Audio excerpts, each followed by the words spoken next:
Programa Revista Rural. Um oferecimento. Pioneer. Me orgulho de ser Pioneer.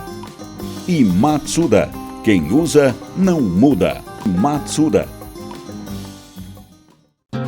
Olá, sejam todos muito bem-vindos. É ótimo poder te ver aqui de novo para mais um passeio por tudo o que há de interessante no mundo do agronegócio. Preparado? Então confira os assuntos de hoje. Acredite, já é possível plantar mirtilo e framboesa o ano todo. Leite carbono zero? Esse produtor mostra como se faz. Aprenda a plantar maracujá do jeito certo. Alta tecnologia impulsiona a pecuária. Começa agora o programa Revista Rural, a sua revista eletrônica do agronegócio.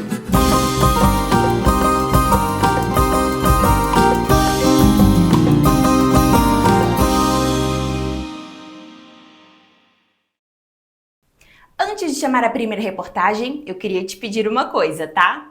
Já clica no joinha, se inscreva no canal e mande uma mensagem aqui nos comentários. Isso ajuda a gente a fazer um programa cada vez melhor para você. Já clicou? Então vamos lá! Com a melhoria genética das chamadas frutas de inverno, hoje é possível colhê-las praticamente o ano todo.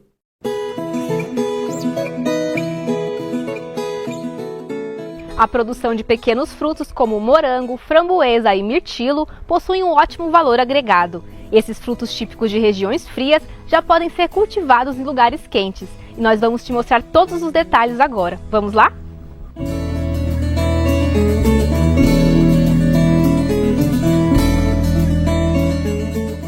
Com uma média anual de 16 toneladas, dentre as frutas vermelhas, o carro-chefe da chácara Catavento é o mirtilo. Nós somos pioneiros, no cultivo de mirtilo para clima quente aqui no Brasil.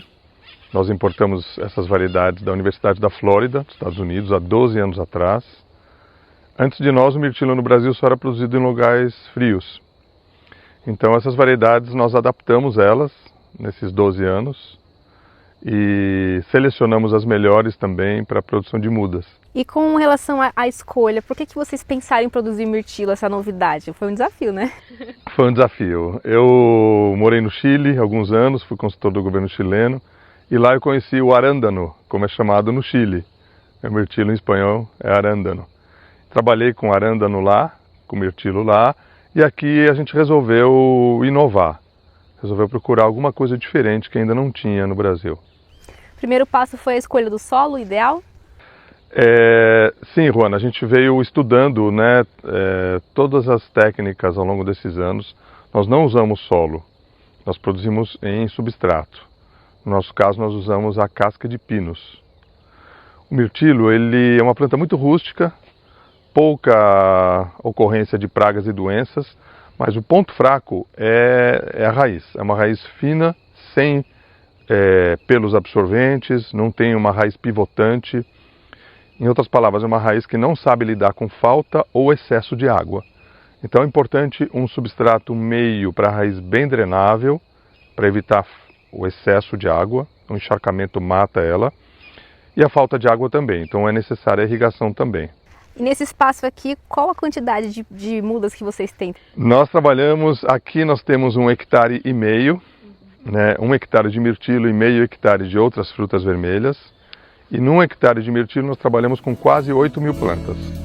Além de sua rusticidade, o mirtilo se destaca por integrar diferentes iguarias culinárias. Nós vendemos a fruta fresca, 99% é fruta fresca. Um pouquinho nós usamos para processar, geleia, sucos, fazemos mirtilo desidratado, cerveja, e trabalhamos com produção de muda já há alguns anos. Nós somos mantenedores de 4 variedades aqui no Brasil. Somos registrados no Renasem, no Ministério da Agricultura, e fornecemos mudas para os agricultores.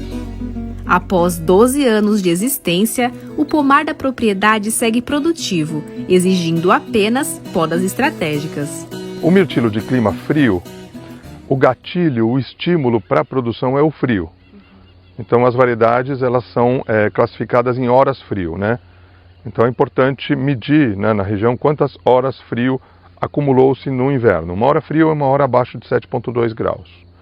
Essas variedades de clima quente, o gatilho, o estímulo para a produção é a poda.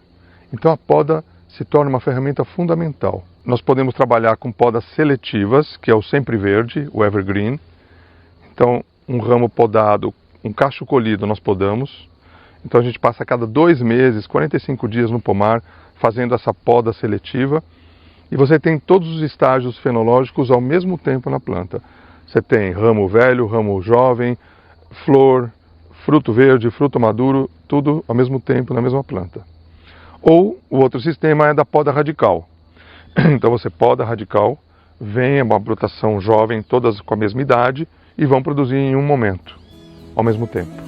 Depende do mercado. A colheita feita semanalmente é uma técnica para garantir maior lucratividade e marcar presença no mercado. Entre poda e colheita são 8 meses, mais ou menos. Entre poda e flor dá 6 meses e flor aberta a colheita mais 2 meses. É bom, é uma estratégia, Juana, importante para o pequeno e médio produtor, porque você otimiza a sua mão de obra. O principal custo de produção é a mão de obra de colheita. Então, se você colhe o ano todo, você tem uma equipe treinada. E o rendimento dessa equipe é melhor do que se você precisa absorver uma mão de obra pontual para colher em determinado momento. Outra questão é otimizar a logística. Você não precisa de uma câmara fria grande para colher uma determinada época do ano e o resto do ano essa câmara fria está subutilizada. Então, se você colhe o ano todo, você pode ter uma câmara fria menor, que ela está sendo utilizada o tempo todo. Além disso, você não desaparece do mercado. Você sempre tem fruta fresca o ano todo. Isso é importante. Enquanto o mirtilo se mostra mais resistente, o manejo da framboesa exige maiores cuidados devido à sua delicadeza. É importante estar no ambiente protegido, né? A framboesa, diferente do mirtilo, ela é muito sensível. Então, se chove, a umidade traz fungos. Então, nós mantemos um ambiente mais seco. Irrigação por gotejamento no pé da planta. Então, toda a parte aérea está sempre sequinha e isso ajuda bem. Aí, no caso, vocês também plantam em vasos para poder ter um controle melhor da planta.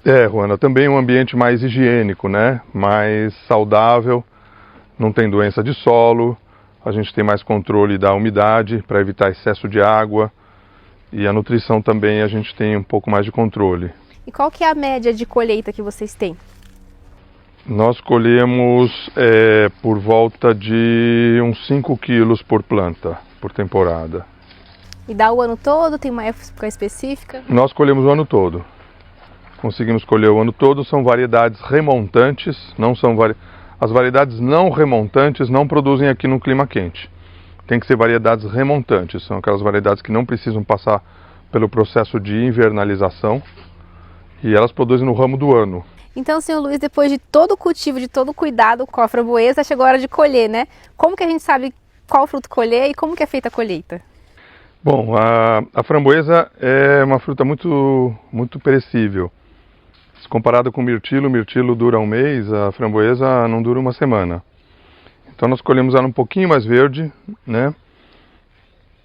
E ela já tem que ir para refrigeração direto. Dá pra gente colher aqui agora? Sim, claro. Então nós seguramos com uma mão o cachinho e com a outra nós damos uma leve girada. Ah, é bem delicado. É bem delicada, né? Nós seguramos aqui com uma mão e com a outra nós giramos com suavidade. E tem essa daqui, por exemplo, vermelhinha, né? essa daqui, por exemplo, hoje é segunda-feira, nós não colhemos esse fim de semana, então essa daqui já passou do ponto, ela já vai ser congelada. Com variedades de dias curtos e de dias neutros, os morangos são apreciados entre clientes e visitantes da propriedade. Seu Luiz, a gente está vendo aqui morango em vasos, né? Conta pra gente um pouquinho aí dessa ideia. Então, são variedades de alta performance, né? São plantas importadas, né? Mudinhas importadas, muito saborosas, mas sensíveis. Então a gente produz elas em substrato e suspensas. E o grande segredo aqui é que elas fiquem secas e os frutos fiquem pendurados, expostos ao ar. Então eles não estragam, né? Estão sempre pendurados, ventilado, com luz, então o fruto está sempre sequinho. Aqui a gente está vendo várias etapas, né? A gente tem as flores, a gente tem o fruto um pouquinho mais verde. Qual a duração desse ciclo aí até a colheita? Bom, Ana, essas são variedades de dia curto. Do lado de lá nós temos variedade de dia neutro. Essas de dia curto, elas precisam do inverno para florescer. Então nós colhemos no inverno. São variedades muito saborosas, mas não produzem o ano todo. Depois elas só vegetam no verão para de novo produzir no inverno seguinte. Então o gatilho, o estímulo para o florescimento é o encurtamento dos dias, né? Os dias vão se tornando curtos no inverno e aí ela induz a floração. As diferentes variedades atendem à demanda do mercado e a opção de colher o ano todo fica a critério do produtor. Esse é um morango de dia neutro. A ideia aqui é colher o ano todo. E esse é um sistema que o pessoal tem usado muito, de um coxo contínuo. É um coxo de plástico com substrato e o arame entrelaça aqui nessa parte de cima. Tem os furos de drenagem, o tubo gotejador no meio e esse plástico de mulching por cima para evitar que o fruto fique em contato com o substrato molhado. Então o fruto vai estar sempre sequinho. A ideia é que novamente que o fruto fique pendurado, exposto ao ar e dessa maneira ele não estraga. Além de produtividade e conhecimento, a Chácara Catavento também investe em entretenimento e lazer para toda a família. Conta pra gente um pouquinho de qual que é o roteiro que as pessoas têm aqui desde a chegada até a hora de ir embora. Bom, o nosso programa tem duração de 3 horas, se inicia às 9 da manhã. Nós fazemos um café da manhã com produtos daqui da região, um café da manhã bem gostoso. Depois visitamos o Meliponário, que é uma coleção de abelhinhas sem ferrão. Falamos da importância, conhecemos algumas espécies, degustamos mel. E depois nós vamos para a colheita e degustação das frutas vermelhas.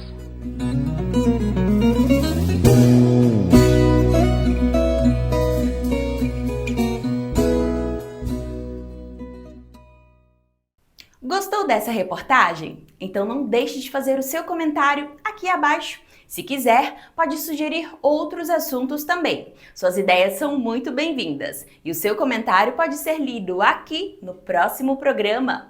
Não esqueça de dizer seu nome completo e onde você mora. Mande sua mensagem, queremos ouvir você! E queremos agradecer as mensagens de carinho dos nossos espectadores. Ricardo Emílio da Silva, Cícero Calado, Rogério Ramos, Anderson Cruz, Kirlen Juste, Kleber Cabral, Miriam Barbosa, Jorge Ortiz e Oséias Elias da Silva. O Hélio de Jesus Dias, da Nogueiras e Nativas, em Mauá, São Paulo, pediu uma matéria sobre ameixa amarela. Boa ideia, Hélio, vamos correr atrás. Muita gente pediu o contato do Cristiano Menezes, que deu uma verdadeira aula sobre abelhas sem ferrão. Pessoal, vocês podem falar com ele lá na Embrapa Meio Ambiente, através dos contatos que estão na tela. Então não perca tempo e anotem aí. O Marcos Matos, de Pilar do Sul, São Paulo, sugeriu uma reportagem sobre o plantio do mirtilo em vasos. Ele está iniciando uma pequena plantação comercial. Espero que a reportagem exibida hoje tenha te ajudado, ok? E continuem mandando suas mensagens, é muito importante pra gente. A cada dia, a tecnologia vem ajudando mais os pecuaristas na tomada de decisão e na busca de um sistema de criação mais produtivo e sustentável.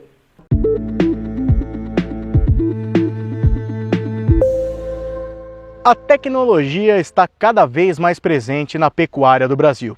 E isso ninguém pode negar.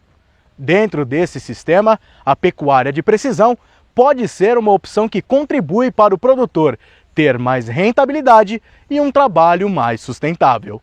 As tecnologias de automação e de pecuária de precisão estão chegando e elas têm mostrado um grande potencial para nos auxiliar na gestão da propriedade. Então eu poderia dividir elas em duas partes, né? Por exemplo, tecnologias que nós estamos usando para estimativa, por exemplo, da produção da pastagem, da produção e da qualidade da pastagem, usando imagens. Imagens de sensores, imagens obtidas com drones ou imagens até obtidas com satélite. Nós tomamos essas imagens, trabalhamos elas, transformamos em índices que vão se relacionar, por exemplo, com a produção e a qualidade desse pasto. Isso permite que o produtor tenha mais agilidade na tomada de decisão e, assim, escolha as áreas que tenham mais potencial para serem exploradas. Nós temos tecnologias, por exemplo, também para monitorar os animais. Hoje, nossos animais aqui nesse sistema, eles estão com sensores, são colares, com brincos eletrônicos, que nós conseguimos avaliar, por exemplo, o comportamento deles. Quanto tempo esse animal anda, quanto tempo esse animal está parado e quanto tempo esse animal está pastejando por dia, por exemplo. Isso faz com que tenhamos um padrão desse rebanho. Qualquer um que esteja se afastando desse padrão pode lançar um aviso para a gente, um alerta. Aquele animal pode ter um problema. O conceito de automação é esse: aumentar a capacidade de trabalho e diminuir os erros, mesmo que o produtor ainda não invista em altas tecnologias e, por exemplo, com uma boa planilha, faça a sua parte. Mas o mais importante disso tudo é tomar esses dados e saber o que fazer com isso, certo? Então não adianta eu chegar e ter 1 milhão de sensores instalados nesses animais, sendo monitorados, se a hora que eu abrir aquela planilha eu não souber o que fazer com aqueles dados, como eu vou intervir no meu rebanho. Então essa interpretação dos dados precisa do técnico, e os dados tomados de forma automática vão auxiliar esse técnico nessas decisões. Pensando no meio ambiente, as tecnologias de precisão ajudam no controle das aplicações dos insumos, com a dosagem correta, além dos horários e locais mais adequados, evitando assim o desperdício.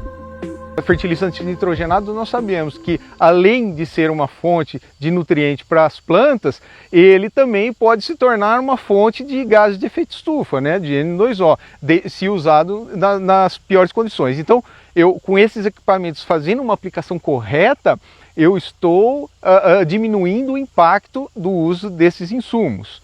Os animais, num sistema desse, eu tenho um melhor controle do desempenho dele. Então eu tenho um animal ganhando peso, chegando à idade ideal, ao peso ideal de abate, muito mais cedo, diminuindo, por exemplo, o tempo de emissão de metano desses animais. Então, cada vez que eu me torno mais eficiente, eu estou contribuindo para a sustentabilidade do meu sistema.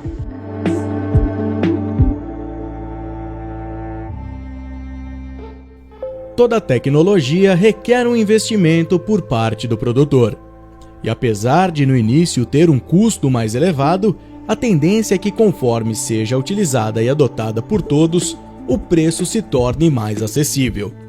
É como o GPS. Há alguns anos era preciso trazer de fora e custava caro. Já hoje, ele está em todos os aparelhos, na palma da nossa mão.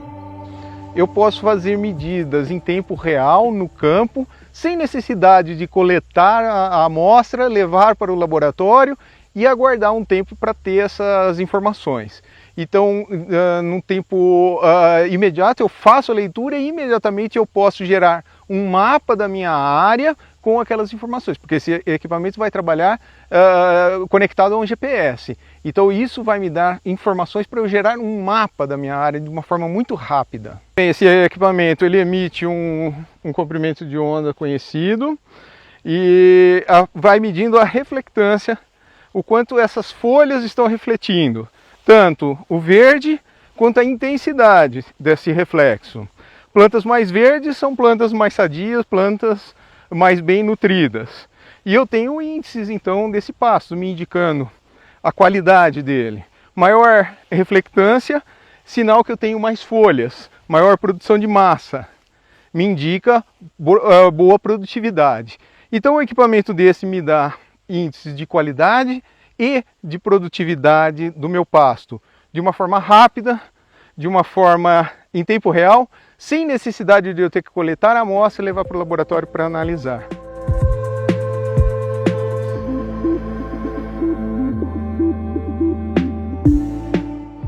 Bom, nós estávamos então no campo com o Alberto e ele estava mostrando para a gente o equipamento que gera esses dados. E aqui estão os dados, né, Alberto? Se você puder mostrar como que se transforma, né, o que a gente viu naquela máquina aqui para o produtor em dados.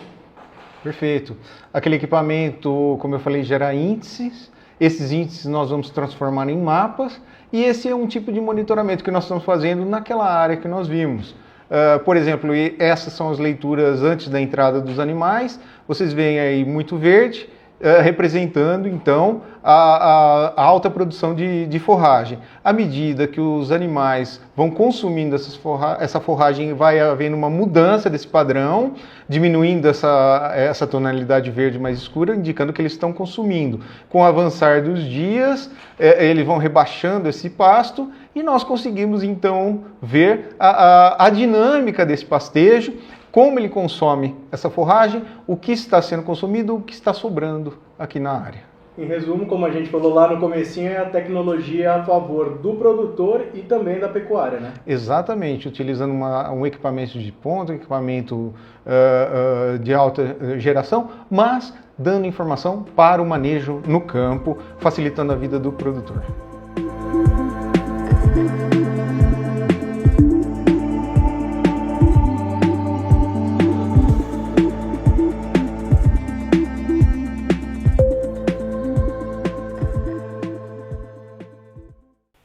Hoje a gente vai te mostrar como plantar maracujá do jeito certo.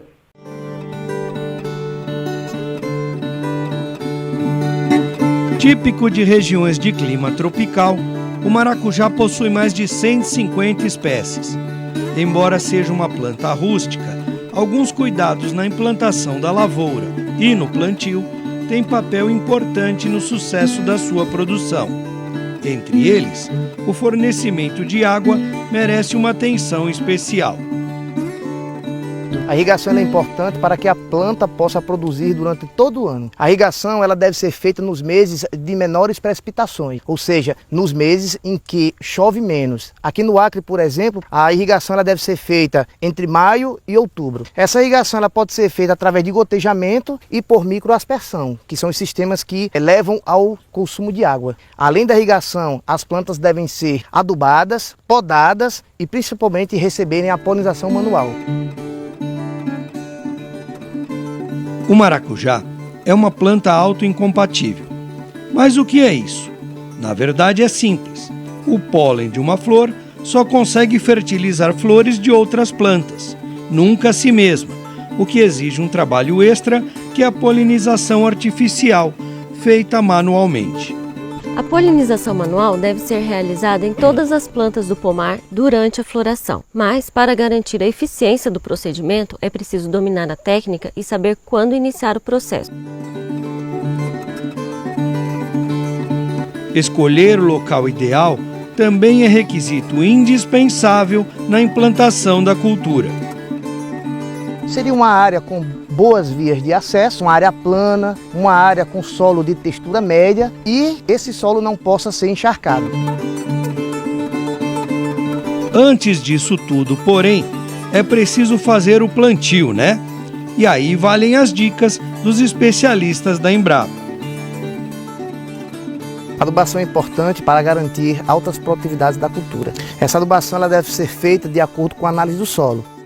São dois tipos de adubação que a gente faz no cultivo do maracujazeiro. A adubação de fundação, que já foi feita, onde se coloca o fósforo e o adubo orgânico. No caso aqui foi colocado o esterco de gado. E agora vou demonstrar uma das adubações de cobertura. Aqui nós temos o nitrogênio e o potássio, calculado de acordo com a análise do solo.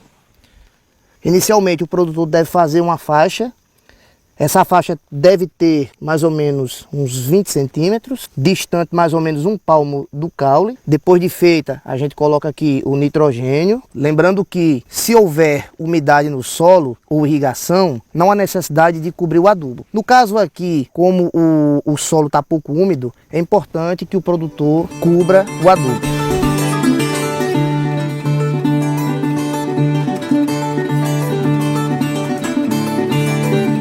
Se for um solo argiloso, o número de adubações é menor quando comparado com um solo mais arenoso. Um solo arenoso, o número de vezes é maior de adubação de cobertura em comparação com um solo argiloso. Tem análise de solo que vai dizer se o solo é arenoso ou argiloso. E dependendo se for arenoso ou argiloso, o número de adubações vai variar dentro do ano.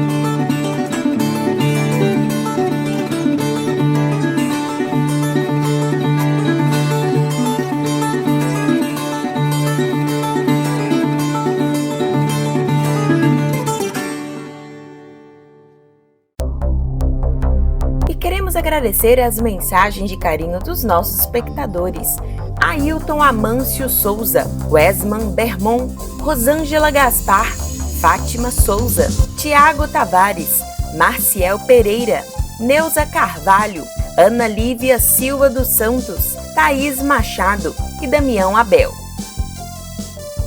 E continuem mandando suas mensagens, é muito importante pra gente.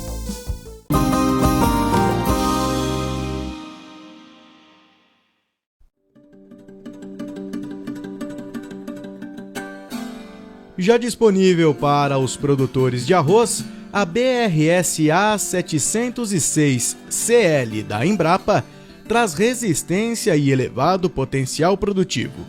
Com tolerância ao acamamento, as plantas continuam verdes mesmo depois dos grãos maduros, fazendo com que ela tenha mais estabilidade. Ela foi lançada para o nosso portfólio de arroz irrigado do tropical, mas ela vem se comportando muito, mas muito viável também no ambiente subtropical. E, assim, como característica talvez principal dela, além disso tudo, o que eu falei até agora é a viabilidade agronômica da cultivar, né? Ela tem como uma característica primordial, ela traz grãos prêmios, então ela tem um alto potencial de grãos inteiros e também esses grãos são translúcidos, baixo gesso. Então é uma cultivar que o mercado de benefício, né, de arroz branco acatou assim com muita vontade de ter o material, já que ele traz esses benefícios todos. Para garantir a sanidade, a Embrapa trabalhou a genética da cultivar e testou o arroz nos estados de Alagoas, Bahia, Ceará, Goiás, Maranhão, Paraíba, Pernambuco, Piauí, Rio Grande do Norte, Roraima, Sergipe e Tocantins, que são considerados tropicais, além de locais de clima subtropical, como o Rio Grande do Sul e também Santa Catarina. A cultivar primeiro ela é gestada no programa de melhoramento inicial aqui na Embrapa Arroz e Feijão, em Santo Antônio de Goiás, e a partir daí, num universo que, se a gente for imaginar, em torno de 12 a 15 anos, ela vem sendo testada nesses vários ambientes. E outro ponto que talvez seja muito interessante colocar é que um dos lugares onde a gente faz teste, que é no Tocantins, faz parte da nossa ambientação no Tocantins, a Bruzone, que é a principal doença do arroz, a doença que traz mais dano, né? Ela no Tocantins, quer dizer, existe no mundo mais de 64 raças de arroz, e o Tocantins só não tem uma dessas raças, todas as outras elas têm. Então, quando a gente faz a ambientação desses materiais ao longo do desenvolvimento do material em vários desses lugares, a gente acaba, no nosso processo de seleção, trazendo aí uma consistência muito forte de tolerância a doenças. De todos os genótipos que geraram a cultivar, 70% são fontes de resistência à Bruzone, o que traz rusticidade ao produto. E aí, tranquilidade para o produtor. Ele sabe que ele vai produzir um arroz de altíssima qualidade. Obviamente, ele vai ter que se fazer dentro do manejo dele controle, né? A gente não diz que o material é resistente, mas o material tem uma tolerância interessante que dá tranquilidade para ele. Para que o produtor obtenha resultados expressivos, o primeiro passo é buscar sementes oficiais e de alta qualidade, com genética apurada. Em cima disso, como estratégia de mercado, o objetivo da BRSA 706 é atingir até 15% do mercado nacional em 2023. Quanto ao como isso vai impactar a cadeia produtiva, é assim, o mercado hoje do Brasil, ele é extremamente exigente à qualidade de grão. Você vai no supermercado, a qualidade de grãos que é encontrada é diferente praticamente de todo o material no mundo. Nós somos muito exigentes. Uma cultivar, ela não entrega a qualidade dela sozinha, ela entrega a qualidade dela com fitotecnia ajustada, com manejo ajustado. Então, precisa de ter um compromisso nesse sentido do produtor em buscar as informações necessárias para que a produção ocorra da melhor qualidade. Porque não adianta você ter um produto que tem viabilidade agronômica, mas não tem viabilidade comercial. Então, o diferencial principal dessa cultivar para o produtor é tranquilidade em manejo, em conseguir produzir essa cultivar com facilidade e ter facilidade depois na hora de comercializar esse produto.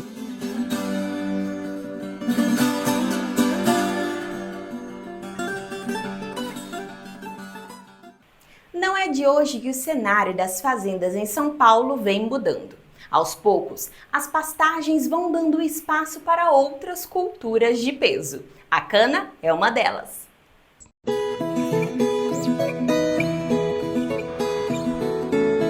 A substituição da pecuária pela cana-de-açúcar é uma realidade no estado de São Paulo. Nós estamos na fazenda da CFM, na região de Ribeirão Preto. Daqui, os animais foram mandados para Mato Grosso do Sul e quem comanda a propriedade são os canaviais. Originalmente o projeto de pecuária estava muito alicerçado no estado de São Paulo, também Mato Grosso do Sul e Bahia, mas especialmente comercialização e a finalização dos animais de comercialização, touros especificamente, era feita no estado de São Paulo, a venda era feita no estado de São Paulo, através de leilões e vendas presenciais. Só que o que aconteceu? Existe uma aptidão para cada região do Brasil. Cada região do Brasil tem uma aptidão das terras. As terras estão aptas de acordo com o que ocorre na região. Então nós estamos aqui hoje em Pitangueiras. Pitangueiras está no coração da cana-de-açúcar. Estamos aqui na região de Ribeirão Preto. Então qual a aptidão dessa região? Tem um monte de usinas aqui na região. Então a aptidão disso daqui é cana-de-açúcar. A mesma coisa aconteceu com outras propriedades da empresa. Toda a empresa visa lucro. Então a empresa tinha uma oportunidade econômica de migrar de atividade para cana-de-açúcar, que naquela condição é muito mais rentável do que pecuária. Funcionando em duas fazendas, a pecuária tem seu ciclo completo realizado em solo sul-mato-grossense, indo desde a inseminação até a comercialização dos touros. E esse tipo de substituição, ao que tudo indica, é uma tendência para o mercado, não apenas de cana. Isso está ocorrendo agora com soja. Soja está remunerando muito bem, é uma atividade altamente rentável. O que está acontecendo com a soja? A soja está entrando em áreas de pecuária. E o que acontece com a pecuária? Ela vai migrar para terras mais baratas. Ao final do dia, você tem uma propriedade, você tem uma atividade econômica. O que você está buscando? Retorno do seu capital empregado. É isso que você está buscando. Você tem que fazer rentabilidade. A pecuária naturalmente vai procurar áreas mais baratas. A pecuária, pela própria natureza, ela é colonizadora. Ela coloniza. Se a terra tem uma outra aptidão, alguma outra cultura virá. Com destinação certa para as usinas ou pátios energéticos, já que cana-de-açúcar é uma grande produtora de energia em diversas áreas, a fazenda tem ganhado cada vez mais importância para a empresa. Essa propriedade, entre as propriedades de cana-de-açúcar da empresa, é a propriedade mais rentável porque ela está numa região de extrema aptidão. São solos argilosos, com uma condição climática muito favorável à cana-de-açúcar. Nós trabalhamos com irrigação de salvamento, porque somos muito ricos em água, temos outorga e autorização para utilizar essa água faz uma lâmina de irrigação de água de salvamento, então a produtividade é alta, mas especialmente no nosso caso, para nós fornecedores de cana, o mais importante do que produtividade é a longevidade do canavial. Nós temos canaviais aqui com 14 anos, 14 cortes, porque a gente consegue ter longevidade. É um solo argiloso, num ambiente climático propício e com uma irrigação de salvamento. Mas nem tudo são flores. Devido a diversos problemas climáticos, entre eles 3 fortes geadas que queimaram a lavoura, a produtividade dos canaviais diminuiu. Essa fazenda fechou aqui o ano passado com 87 toneladas por hectare. A média histórica dela, ela tem média histórica de 98 toneladas por hectare. Nós não perseguimos com muita drama produtividades elevadas. Para nós é muito importante a longevidade. E naturalmente, quando a gente tem mais longevidade, a produtividade cai um pouquinho. Para suprir qualquer prejuízo, manter a atividade de pé e gerar lucratividade, a CFM aposta na rotação de culturas como uma opção viável para o local.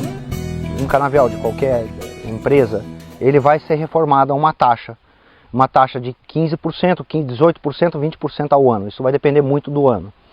Mas você vai ter aí 20% da sua área que vai terminar a colheita em novembro e essa área vai ficar parada até fevereiro, quando a cana será plantada novamente. Eu colho a cana mais cedo, eu tenho uma janela de outubro até fevereiro.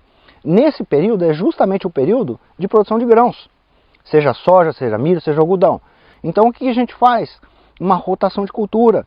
A cana-de-açúcar é uma gramínea, a soja é uma leguminosa, é muito importante para regeneração e recuperação do solo e produção de alimentos. Então, ao final do dia, estamos produzindo alimento e estamos fazendo mais lucro na mesma área.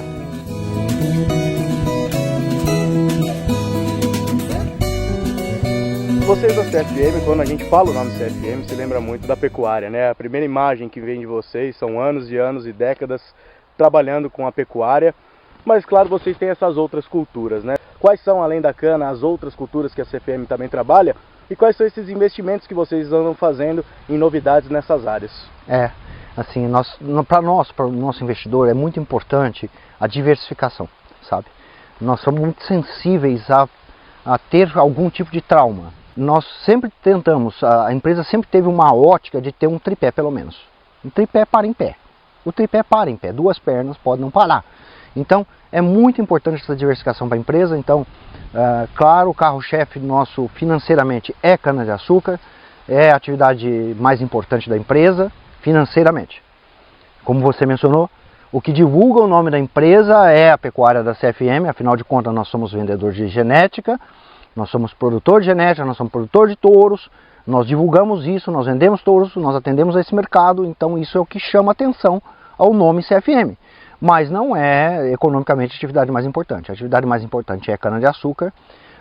Ainda nesse tripé nós temos 12 mil hectares de eucaliptos lá no Mato Grosso do Sul. Esse eucalipto é colhido uma parte para produção de carvão, que vai virar energia em produção de ferro-gusa, em Corumbá, e também para a celulose.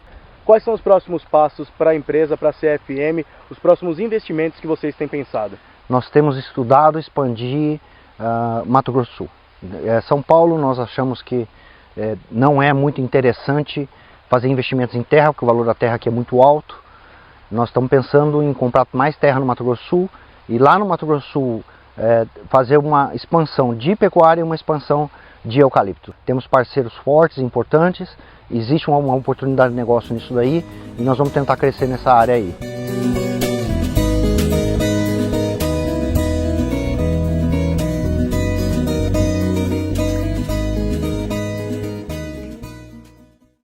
Você que está assistindo o nosso programa através do YouTube, queria te pedir uma coisa. Clica no joinha, se inscreva no canal e deixe uma mensagem aqui nos comentários. Isso nos ajuda muito a produzir um programa cada vez melhor e mais interessante, tudo especialmente para você.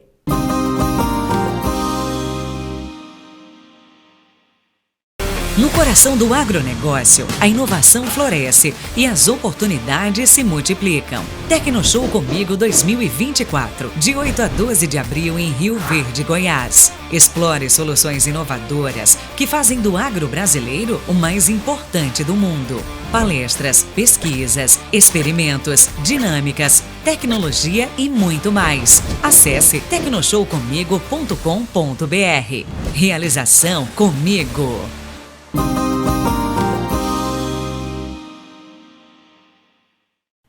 Recentemente mostramos aqui um projeto de biodigestor para pequenas propriedades. O pessoal quis saber mais sobre o funcionamento do sistema e a gente foi buscar essa orientação. Confira! Não faz muito tempo, mostramos aqui no programa um projeto da Embrapa Agroenergia para a instalação de biodigestores em pequenas propriedades rurais. Mas afinal, como o sistema funciona? O processo, na verdade, é bem simples. Os dejetos orgânicos são enviados para um sistema de coleta, onde são filtrados e, através de reações bioquímicas, são convertidos em gás e utilizados no dia a dia da propriedade. O biodigestor, como a gente está chamando aqui, ele foi feito para quê? Para pegar os dejetos animais e transformar em biometano. Estamos aqui nesse espaço, esse ambiente em que ele é cercado para evitar a invasão dos animais. Quando é feita a lavagem do estábulo, o esterco ele escorre por essa valeta cai numa caixa de 1 metro por 1 metro, em que tem uma bomba que injeta esse esterco diluído dentro do biodigestor. Dentro do biodigestor é feita a reação microbiótica sem a presença do oxigênio e aí sim nós obtemos o gás e o digestato, que pode ser utilizado como adubo e o gás é utilizado na cozinha. Todos os dejetos orgânicos da propriedade podem ser aproveitados. Com adaptações simples, eles são aptos a gerar gás de cozinha. O biodigestor ele pode ser alimentado por várias matérias-primas. No caso aqui, ele é alimentado pelos estercos bovinos. A produção de biogás ocorre dentro do biodigestor, que é o nosso principal equipamento. Então, os dejetos eles entram pela parte de baixo do biodigestor e saem pela parte de cima. Enquanto isso, a microbiota vai trabalhando, as bactérias vão trabalhando para a produção do biogás, que é o nosso principal produto da biodigestão. O biogás é um gás rico em metano e CO2. O metano é o nosso principal componente, que é o que tem um poder calorífico, que é usado na cocção de alimentos, por exemplo. O digestato, que é um subproduto da biodigestão, é um material que tem propriedades de fertilizante, tanto o biodigestato como a parte sólida que sai após o processo de biodigestão. Uma vez gerado o gás, ele passa por um último processo de purificação, antes de estar pronto para ser utilizado. A gente trabalhou num projeto para a montagem do biodigestor e o gás que é produzido no biodigestor, ele sai pelo topo do reator, por essas mangueiras aqui. É retirada a umidade do gás, o gás vai ali para trás do biodigestor, onde tem um filtro para remoção de impurezas e principalmente sulfurados que dão odor no biogás. Ele é armazenado nesse bag e do bag ele vai para dentro da casa para ser usado na cozinha. No meio do caminho tem um compressor para dar pressão para o fogão, para o gás ser utilizado.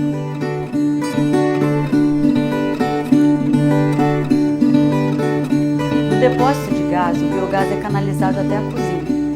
Ele passa por uma mangueira apropriada para gás, revestida por um tubo PVC.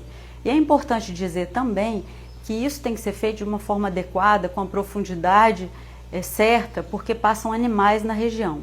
Então o gás chega até a cozinha, ele passa por um corta-chama, desse corta-chama tem um compressor, e aí é feito um pequeno ajuste no fogão, e esse gás pode ser utilizado da mesma forma que o gás de cozinha.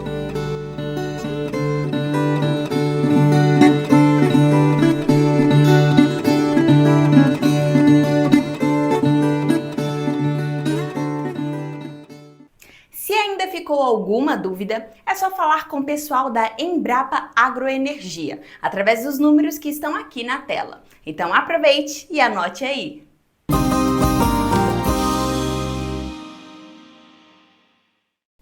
O conceito de produção leiteira com zero emissão de carbono chegou para ficar. E a gente foi conhecer uma fazenda que é especialista nesse assunto.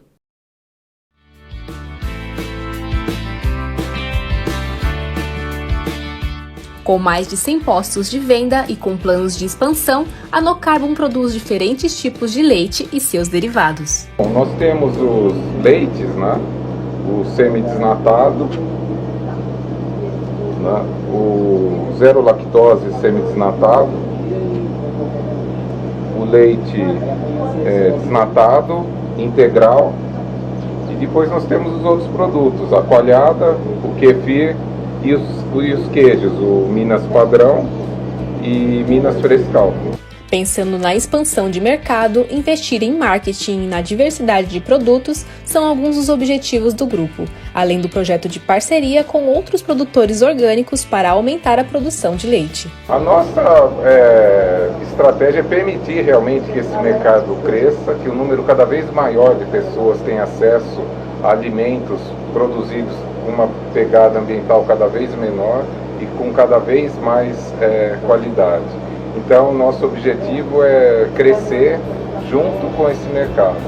Com a certificação de produção orgânica, a Guaraci Agropastoril tem uma parceria com a Fazenda da Toca.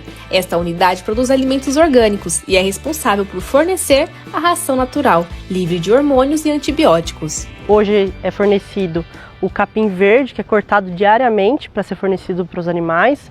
A gente tem também o resíduo de cervejaria, né, que a gente chama de cevada, e tem a ração, que é orgânica. Esse alimento é totalmente livre de hormônios, antibióticos, que faz com que o animal se alimente de uma forma natural e tenha fisicamente suas propriedades naturais, né, sem gerar nenhum promotor de crescimento, o antibiótico, evitando qualquer tipo de resíduo no nosso produto, né, que é como pode ter em outros produtos.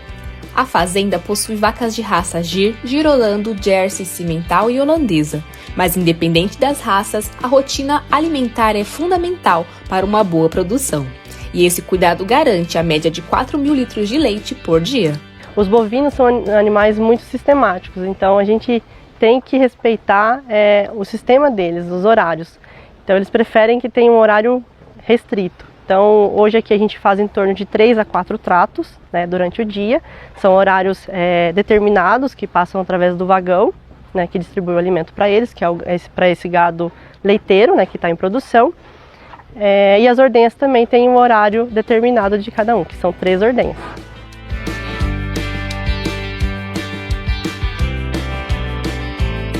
Neste momento, acontece a retirada do leite, matéria-prima dos produtos Nocarbon. É fundamental que os animais se sintam à vontade para produzir com qualidade. Quando ela escuta o som da ordenha, ela já começa a liberar a ocitocina. Então, a gente faz um duplo pré-dipping para estimular a vaca, para liberar o leite, porque não usamos hormônios. Elas são bem tranquilas, elas já nos conhecem, então elas são bem obedientes. Nem gritar, a gente grita com elas, sabe? Elas já vêm bem tranquilamente para dentro. Quando elas escutam o barulho, elas já ficam esperando já para vir. Geralmente quando tem pessoas estranhas, elas ficam estressadas, elas ficam inquietas, elas defecam bastante. E no dia a dia com a gente é bem tranquilo, não acontece muito isso.